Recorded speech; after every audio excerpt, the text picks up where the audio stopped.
Hello दोस्तों, तो मैं अंशुमन स्वागत करता हूं आपका फिजिक्स फाउंडेशन चैनल पे। One concept one question series को थोड़ा और आगे ले चलते हैं। तो अब हम लोग आ गए हैं ईएमटी पर, ठीक है ना, इलेक्ट्रोमैग्नेटिक थ्योरी। इस पे भी हम लोग ऐसे ही one concept one question series को आगे ले चलेंगे। जैसे क्लासिकल मैकेनिक्स आपको चल रहा है वैसे ईएमटी भी होगा, फिर वैसे क्वांटम मैकेनिक्स, वैसे मैथमेटिकल फिजिक्स, वैसे हर एक सब्जेक्ट का हम लोग वन कॉन्सेप्ट और वन क्वेश्चन सीरीज आपको लगभग रोज़ देते रहेंगे, ठीक है ना। तो आइए इसमें देख लेते हैं। तो पहला हमने टॉपिक जो ईएमटी में लिया है वो भैया कूलम्ब्स लॉ, ठीक है। बेसिक सबसे शुरू यहीं से तो होता है ना ईएमटी शुरू, कूलम्ब्स लॉ से, ठीक है ना। पहले चार्ज वगैरह के बारे में बताया जाता है, ठीक है, कंजर्वेशन ऑफ चार्ज के बारे में बताया जाता है, फिर उसके बाद हम लोग कूलम्ब्स लॉ पे ही आते हैं, ठीक। तो मतलब चार्ज के बारे में तो यार 9th 10th 11th 12th में, 10th और 12th में तो जरूर पढ़ते हैं हम लोग, ठीक। तो वहाँ से तो आपको पता ही होगा। तो सीधे मैं कूलम्ब्स लॉ पे आता हूँ, ठीक है। कूलम्ब्स लॉ आप जान ही रहे हैं, जैसे मासेस के लिए ग्रेविटेशनल फोर्स होता है वैसे चार्जेस के लिए कूलम्ब्स फोर्स होता है या कूलम्ब्स लॉ होता है। दो चार्जेस के बीच में जितना फोर्स काम करता है, अगर वो r डिस्टेंस पे हैं तो उसी को हम लोग कहते हैं कूलम्ब्स फोर्स और इलेक्ट्रोस्टैटिक फोर्स। और उसी को हम लोग लॉ भी कहते हैं कि कूलम्ब्स का ये लॉ है, ठीक है। उन्होंने ही दिया था। तो जैसे मान लीजिए कोई चार्ज यहाँ पे है Q1, एक चीज़ चार्ज यहाँ पे है Q2, दोनों के बीच की जो डिस्टेंस है वो है r। देन कूलम्ब्स लॉ जो कहता है वो है कि force between Q1 and Q2 जो होगा F इक्वल्स टू होगा K Q1 Q2 by R square, ठीक है ना। सिमिलर फॉर्म है किससे, ग्रेविटेशनल फोर्स जो होता है, ठीक। और K की वैल्यू जो होती है भैया वो होती है 1/4 पाई एप्सिलॉन नॉट। कभी कभी एप्सिलॉन नॉट की आपको क्या पूछ लेता है ना, यूनिट, ठीक। तो यहाँ पे आप फोर्स की unit F equals to M A से रख के निकाल सकते हो। Q1 Q2 की वैल्यू Q1 और Q2 ये कूलाम इनकी यूनिट होगी, ठीक, R की मीटर। तो आप एप्सिलॉन नॉट की यूनिट भी बता सकते हो। डायमेंशनल फार्मूला भी पूछ लिया जाता है एप्सिलॉन नॉट का BHU वगैरह में, तो आप यहाँ से रख के निकाल सकते हो, ठीक है। तो ये हो गया हमारा कूलम्ब्स लॉ, या इसी को हम लोग कहते हैं इलेक्ट्रोस्टैटिक फोर्स, या इसी का दूसरा नाम भी है कूलाम फोर्स, ठीक, बिल्कुल सही। चलिए ठीक है। अब देखिए कूलम्ब्स लॉ तो हमने जान लिया, अभी कहाँ कहाँ अप्लीकेबल है ये भी जान लीजिए, क्योंकि हमें पता तो होता लेकिन हमें ये नहीं पता होता यूज कहाँ करना है। तो इसको आप यूज कर सकते हो, एक तो पॉइंट चार्जेस में हमेशा यूज हो सकता है, ठीक है। या तो आप डिस्ट्रीब्यूशन ऑफ चार्जेस, मतलब जो डिस्ट्रीब्यूशन है चार्ज का उसमें भी यूज कर सकते हो, सिर्फ एक केस में कि जब वो स्फेरिकली सिमेट्रिक चार्ज डिस्ट्रीब्यूशन हो, ठीक है ना। तो कूलम्ब्स लॉ डायरेक्टली यूज हो सकता है कब, पॉइंट चार्जेस में और स्फेरिकली सिमेट्रिक चार्जेस में, ठीक है। अगर इसके अलावा हमें यूज करना है तो हमें इंटीग्रेशन वगैरह यूज करना पड़ेगा, तब हम ये लगा सकते हैं, ठीक है ना।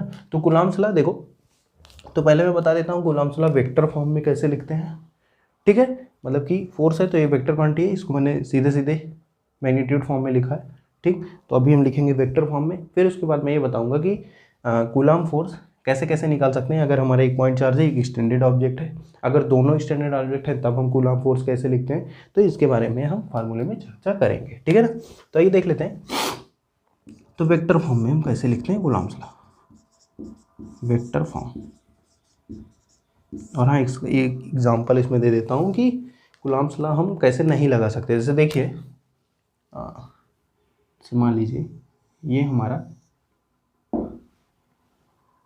कोई सर्कल है, ठीक है, या रिंग है, और यहाँ पे एक चार्ज है Q, बिल्कुल। इस पे हाफ पोर्शन में जो चार्ज है वो पॉजिटिव है, ठीक, और हाफ पे निगेटिव है। नेट चार्ज जो निगेटिव वाला है उसकी वैल्यू है -Q, और जो पॉजिटिव चार्ज है उसका नेट चार्ज है +Q, ठीक है ना। हाफ पे +Q है, हाफ पे -Q, ठीक। अब इसके और इसके बीच में अगर मैं फोर्स निकालूँ F, ठीक है, और डायरेक्ट मैं कूलम्ब्स लॉ लगा दूँ तो क्या होगा, Q1 Q2 by R square. तो Q1 तो भैया Q है, Q2 कितना है +Q -Q, तो जीरो हो गया ना। तो मतलब कि कूलम्ब फोर्स कितना हो जाएगा, जीरो हो जाएगा, ठीक। लेकिन ये सही नहीं है, ठीक, और ये स्फेरिकली सिमेट्रिक चार्ज डिस्ट्रीब्यूशन नहीं है, इसलिए नहीं सही है।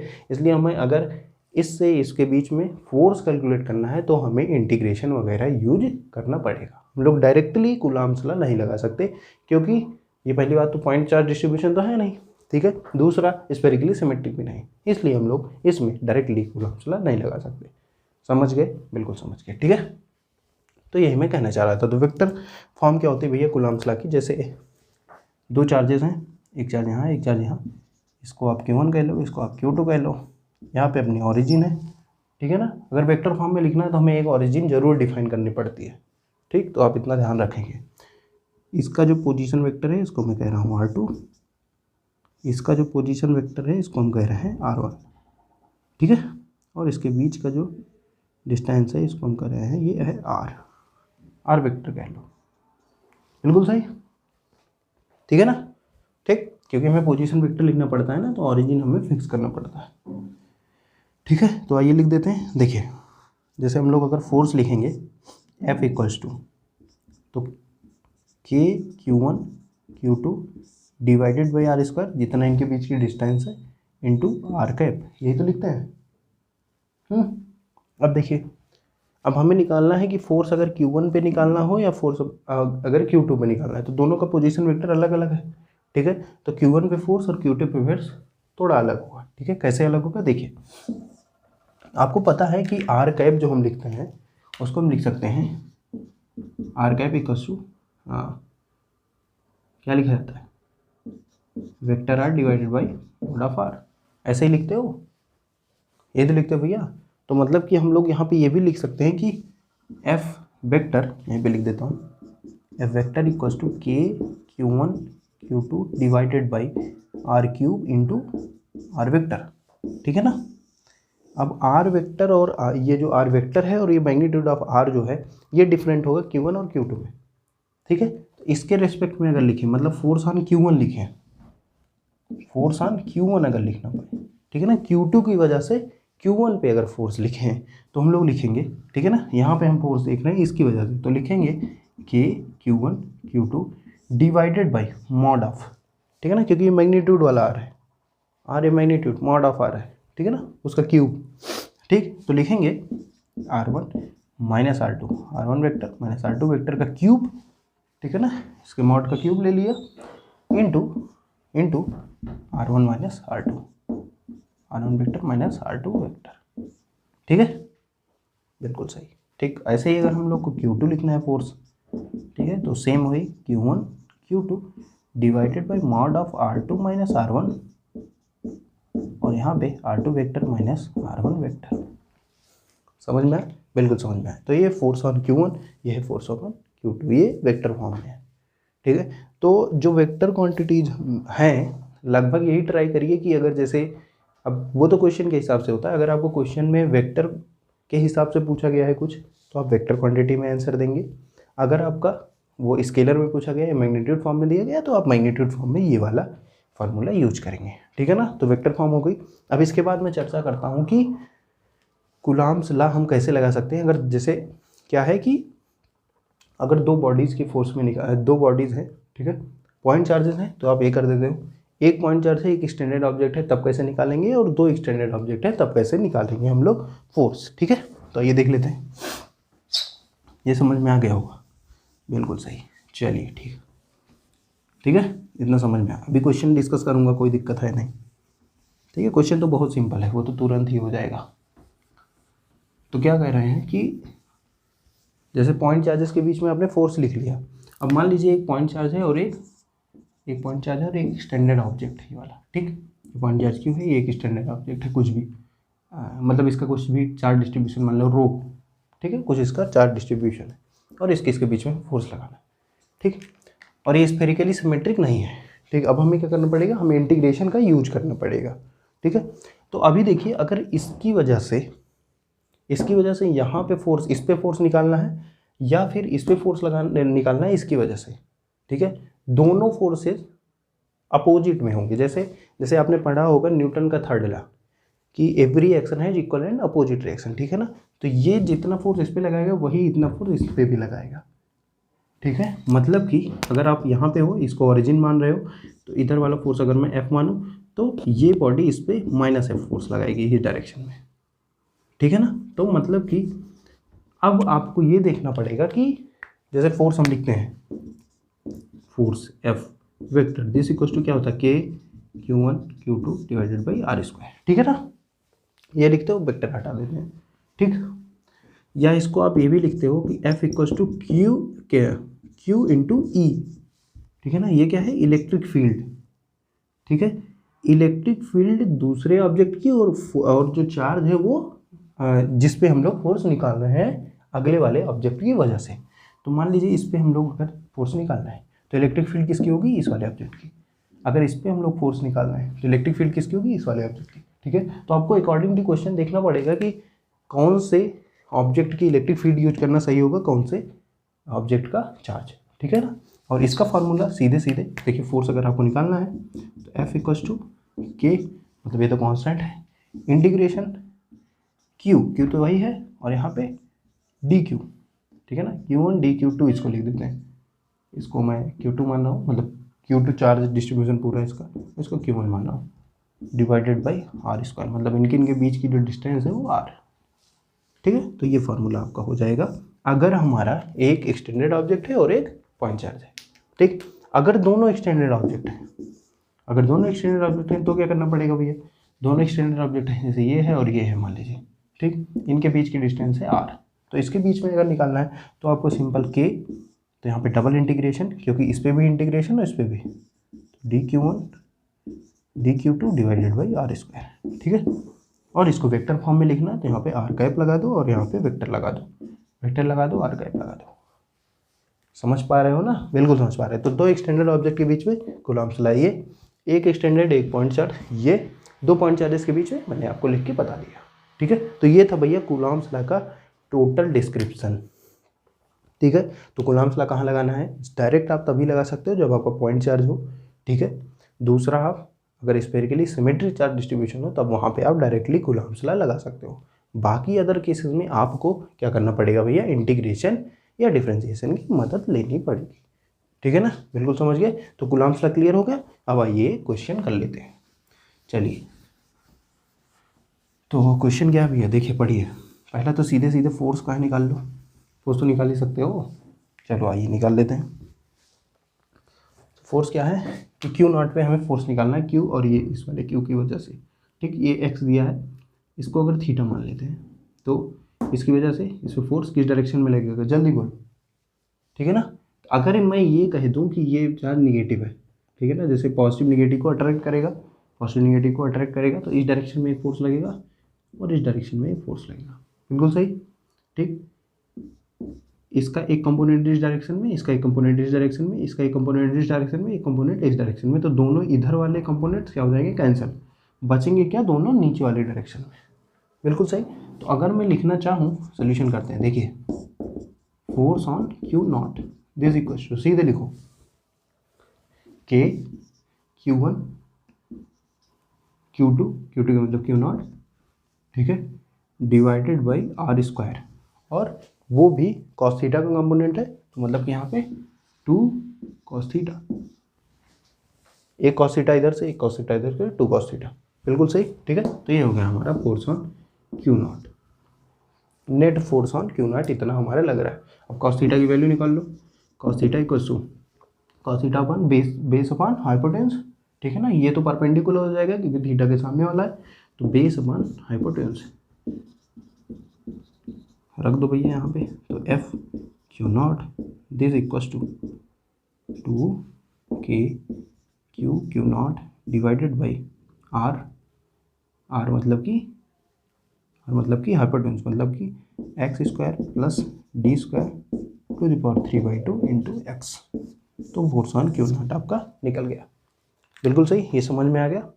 ये समझ में आ गया। अब देखिए यहाँ पे कह रहा है कि वैल्यू ऑफ एक्स की वैल्यू बताओ जिसके लिए फोर्स ऑन Q0 क्या हो, मैक्सिमम हो। ठीक है, ये आपको कैलकुलेट करना है। तो देखिए पहली बात तो इसका हम थोड़ा ग्राफ बनाने की कोशिश करते हैं। देखिए एक्स हमारा अगर जीरो हम रख दें, एक्स अगर जीरो रख दें तो फोर्स क्या हो जाएगा, जीरो हो जाएगा। तो इधर कर लेते हैं फोर्स, इधर कर लेते हैं एक्स। ठीक है, एक्स इक्वल टू जीरो पे फोर्स हमारा क्या है, जीरो है, एफ Q0 पे जीरो लग रहा है। ठीक है, बिल्कुल सही। मतलब कि यहाँ पे अगर यहाँ पे आ जाए तो ये इधर, ये इसको इधर पुश करेगा, इसको इधर पुश करेगा, तो दोनों फोर्स कैंसिल हो जाएंगे। बिल्कुल सही। ठीक, अब एक्स इक्वल टू इन्फिनिटी पे क्या होगा, इन्फिनिटी पे देखो एक्स इक्वल टू अगर इन्फिनिटी रख दें तो अगर मैं देखूँ इससे सीधे सीधे, अगर डी को मैं मान लूँ कि नेग्लिजिबल है एक्स के कंपैरिजन में, तो एक्स से एक्स कैंसिल हो जाएगा, इन्फिनिटी रखोगे तो 1/∞ मतलब जीरो। ठीक है, तो मतलब कि फोर्स ऑन Q0 ये भी हो गया हमारा जीरो। ठीक, मतलब कि इन्फिनिटी पे और जीरो पे जो हमारा फोर्स है क्यू नॉट पे वो है जीरो। ठीक है, और इसका अगर हमें एक मैक्सिमम मिल जाए कि कहाँ पे मैक्सिमम होगा, ठीक, तो हम ये कह सकते हैं कि हम इसका ग्राफ बना लेंगे। ठीक है ना, तो मतलब कि इसका कुछ ग्राफ टाइपिकल अगर देखा जाए तो कुछ ऐसा आना चाहिए ना, ऐसा ही तो आना चाहिए। जैसे अगर मैं इसका स्क्वायर कर दूँ, एफ स्क्वायर इक्वस टू, यहाँ पे स्क्वायर हो जाएगा और ये ऐसा कुछ हो जाएगा। ठीक है, तो यहाँ पे अगर देखा जाए तो अगर आप देख सकते हैं तो अगर मैं यहाँ पे स्क्वायर हटा देता हूँ तो यहाँ 3/2 हो जाता है और यहाँ पे ए ऐसा हो जाता है। डी को अगर मैं जीरो कर दूँ, डी को जीरो कर दूँ अगर, मतलब डी को जीरो मत करिए, मतलब कि एक्स के कंपेरिजन में बहुत कम कर दीजिए, तो यहाँ पे एक्स क्यूब हो गया और यहाँ पे एक्स हो गया। ठीक है ना, मीन्स जब जैसे जैसे हम धीरे धीरे एक्स को बढ़ाते जाएंगे, ठीक है, एक्स को आप बढ़ाते जाइए तो क्या होगा ना, ये वाली क्वांटिटी डोमिनेट करेगी, ये वाली डोमिनेट करेगी ना, क्यों, क्योंकि नीचे एक्स क्यूब है, यहाँ पे एक्स है। ठीक है, जब हम पॉइंट में बढ़ाते जाएंगे, जैसे 0.1 लिया तो 0.1 का जो क्यूब होगा वो क्या होता है 0.001। ठीक है ना, तो जैसे ही हम लोग 0.1 0.2 0.3 1 तक क्या लेंगे, 1 तक जैसे लेते चले जाएंगे ना, तो क्या होगा ना, ये डोमिनेट करेगा। 1 से आगे जैसे जैसे बढ़ते जाएंगे ना तो ये डोमिनेट करेगा। तो ये देखो पहले धीरे धीरे बढ़ेगा, फिर उसके बाद डिक्रीज होगा, और हमें यही मैक्सिमम वैल्यू निकालनी है कि किस वैल्यू ऑफ एक्स पर जो हमारा फोर्स है क्यू नॉट पे वो मैक्सिमम होगा। ठीक है, अब मैक्सिमम और मिनिमा अगर हमें जानना है तो हमें क्या करना है, सीधा सीधा जैसे मैक्सिमम मिनिमा आपको टेस्ट करने के लिए है डिफरेंशिएशन टेस्ट। ठीक है, तो पहले आप इसको क्या करो, फर्स्ट डेरिवेटिव करो, फिर सेकंड डेरिवेटिव करो, और जो फर्स्ट डेरिवेटिव से हमें एक्स की वैल्यू निकल के आई है वो सेकंड में रखो और देखो कि लेस देन जीरो है या greater than zero. Less than zero है देन मैक्सिमम वैल्यू हो जाएगी उस पॉइंट पे, अगर ग्रेटर देन जीरो है तो हम लोग कह सकते हैं कि वो मिनिमम वैल्यू होगी। ठीक है, तो ये देख लेते हैं। तो आप डेरिवेटिव टेस्ट लगाएंगे तो आपको क्या करना है, इसको सिर्फ आपको डेरिवेट कर देना है कि D F Q not divided by D X, X equal to X not. ठीक है ना, this equal to zero put करोगे तो यहाँ से आपको एक्स की एक वैल्यू मिलेगी इन टर्म्स ऑफ डी। मिलेगी भैया, बिल्कुल मिलेगी। तो अगर आपको यहाँ से एक्स की वैल्यू मिलेगी तो एक्स की वैल्यू यहाँ से प्राप्त होगी आपको, ये होगी डी बाई रूट ऑफ 2। ठीक है, तो x निगेटिव में तो हम अभी कंसीडर कर नहीं रहे। अगर निगेटिव आप लेते भी हो तो यहाँ पे देखो एक्स स्क्वायर है, यहाँ पे निगेटिव रखोगे तो माइनस में आ जाएगा। ठीक है ना, और मैग्नीट्यूड की बात कर रहे हैं तो मिनिमम फोर्स होगा अगर डी इक्वल्स टू माइनस हम यहाँ पे लें, क्योंकि यहाँ पे रूट है ना तो प्लस माइनस दोनों हो सकता है। तो अगर निगेटिव लेंगे तो ये मिनिमम होगा, और अगर हम लोग पॉजिटिव ले लें, ठीक है, तो ये एक ही रूट है, तो उस पर अगर हम चेक करेंगे तो हमें लेस देन जीरो ही हमें मिलेगा। तो आप वहाँ से कह सकते हो कि ये जो वैल्यू है X equal to D by root T, इस पे जो फोर्स ऑन क्यू नॉट है वो क्या होगा, हमारा मैक्सिमम होगा। समझ पा रहे हो, बिल्कुल समझ पा रहे हो। ठीक है ना, तो अब यहाँ पे अगर मैं ग्राफ बनाना चाहूँ, जो एक्चुअल ग्राफ बनेगा वो कुछ ऐसा बनेगा। ठीक है, और ये जो वैल्यू है ये है X equals to D by root two, इस पर यहाँ तक हमारा इंक्रीज करेगा, फिर इसके बाद हमारा डिक्रीज करने लगेगा। ठीक है ना, और इन्फिनिटी पे जाके वो ग्राफ क्या हो जाएगा, जीरो हो जाएगा। ठीक है, समझ पा रहे हो। तो ऐसे क्वेश्चन में क्या देगा ना, वो ग्राफ पूछता है। ठीक है, TIFR जेस्ट वगैरह में तो वो ग्राफ पूछेगा। अगर ग्राफ नहीं पूछता है तो वो कई बार तो यही पूछ लेते हैं कि किस वैल्यू पे जो हमारा फोर्स ऑन क्यू नॉट होगा वो मैक्सिमम होगा। ठीक है ना, तो आप ये भी डिफ्रेंशिएट करके, थोड़ा टाइम टेकिंग है, क्यों, क्योंकि इसका डिफ्रेंशिएट पहले फोर्स निकालोगे फिर डिफ्रेंशिएशन करोगे तो थोड़ा टाइम टेकिंग है, लेकिन आपको करना पड़ेगा। ठीक है, एक बार करने लग जाओगे तो आपको फ़ायदा मिलेगा। ठीक है, तो ये था कूलॉम फोर्स, कूलॉम्स लॉ।